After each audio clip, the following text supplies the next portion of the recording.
If you've been told that you need a total shoulder replacement, you probably have a lot of questions about that, from the pre-op process to the type of implant you need, or maybe just the recovery. In this video, I'll go through all of that with you. So I'm Dr. Morales-Restrepo, board certified orthopedic surgeon. I do specialize in shoulder, elbow, wrist, and hand surgery here at Modern Orthopedics of New Jersey.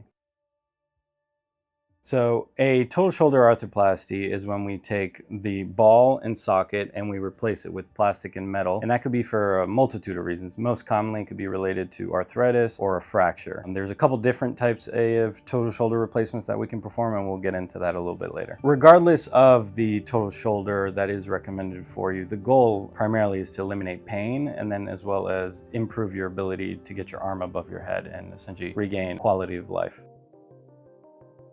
So the shoulder joint is comprised primarily of two bones, the scapula and the humerus bone. On top of the humerus bone, you have this nice kind of ball here. Now this one's already been replaced, but in general it's just cartilage lining. And then you have the socket here, which also has a cartilaginous lining here. And the two of these comprise your glenohumeral joint, and that is often the one that goes on to have arthritis, and when we typically recommend surgery for that.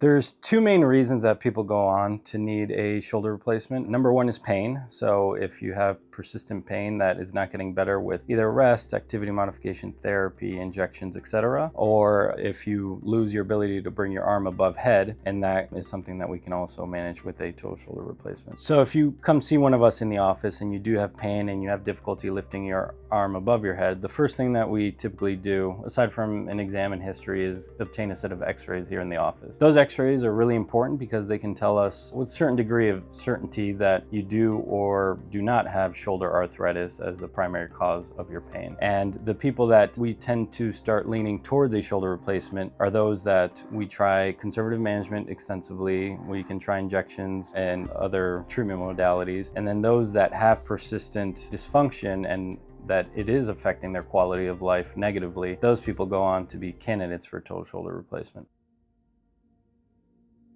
So there are primarily two different types of total shoulder replacements that you may or may not have heard of. One is called an anatomic total shoulder arthroplasty, and the other one is a reverse total shoulder arthroplasty. So with an anatomic total shoulder arthroplasty, typically that's somebody that has what we refer to as primary glenohumeral arthritis. And what that means is that the cartilage surrounding the joint, the shoulder joint, starts rubbing down, and you may have heard the term bone-on-bone arthritis. When you get to that level of arthritis and you're considering a total shoulder replacement, an anatomic replacement, what it does is we actually remove the worn down cartilage, and then we remove that piece, and then we typically put a brand new piece of metal in there. It goes right in here just like that. And then we shave down the arthritis on the socket part, and we put a new plastic socket in there. So this is really excellent because this preserves your anatomy. It essentially gives you a normal feeling shoulder, of course after recovery, which we'll get into, but people can do really well with this. Now the alternative is a reverse total shoulder arthroplasty. Things are a little bit different, and I'll explain why in a bit, but essentially when people don't have an intact or functioning rotator cuff, then you can't really offer an anatomic total shoulder arthroplasty because that depends on a healthy rotator cuff. So if you do have rotator cuff tear as well as arthritis, we typically will recommend a reverse total shoulder arthroplasty. So what we do there is we actually, in the last model that I showed you, you replace the ball in the socket. On this one, we still replace the ball and socket, except we change the implant location. So the ball is now on the socket side, and the previous socket is now kind of where the shoulder rests there. And what we're doing here is we are relying, by moving the shoulder out just a little bit, we're relying on the deltoid muscle to power this implant.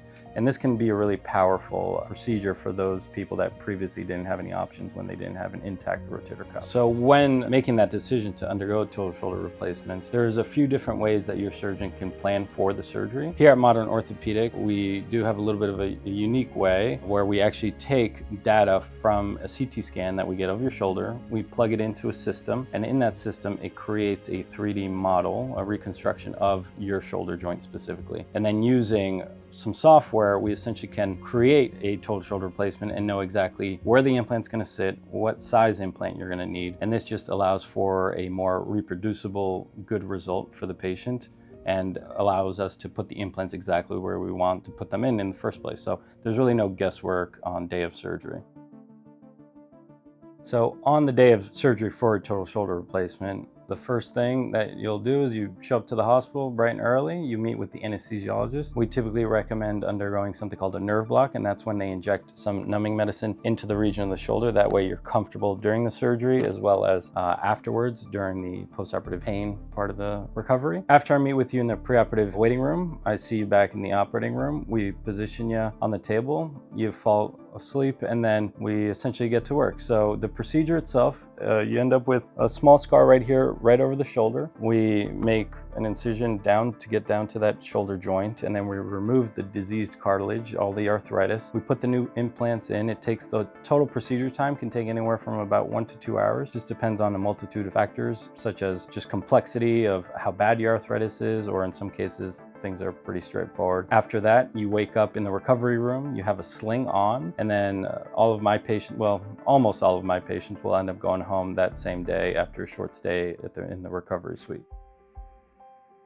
So what to look forward during the recovery. With all total shoulders, there is a period of sling wear. With a reverse total shoulder, that sling wear can be about 4 weeks, sometimes a little less. With an anatomic total shoulder, it's typically 4 to 6 weeks, verging more on 6 weeks. During that first 4 to 6 weeks though, I do send you to therapy, and we work on initially something called passive motion. What passive motion refers to is when a physical therapist actually holds your arm, your elbow, and they just kind of gently raise your arm, and that just kind of helps with some of the stiffness that you may experience immediately after surgery. And then once we get to about the 6-week time point, then we kind of graduate you towards something called active motion, and that's where you are now able to safely independently raise your arm above your head, and the therapist will kind of work with you on that. Eventually to the point where we get you to about 2.5 to 3 months, where then you can start working on strengthening. By about 3 months, most people are able to do a lot of things within reason, as long as they're not lifting anything too heavy. But eventually the goal will be to get people back to the things they love, such as golf,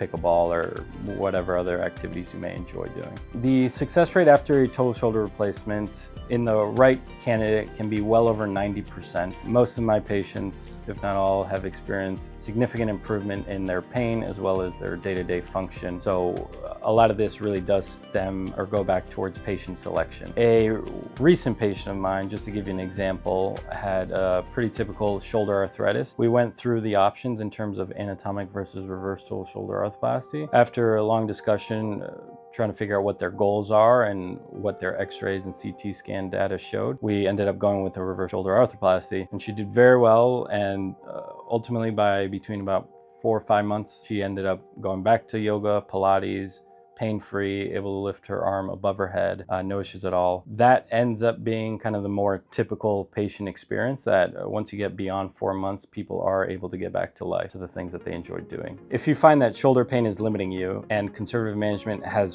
failed to help you, then a total shoulder replacement might be the next right step for you. So why don't you schedule a consultation with one of us here at Modern Orthopedics of New Jersey.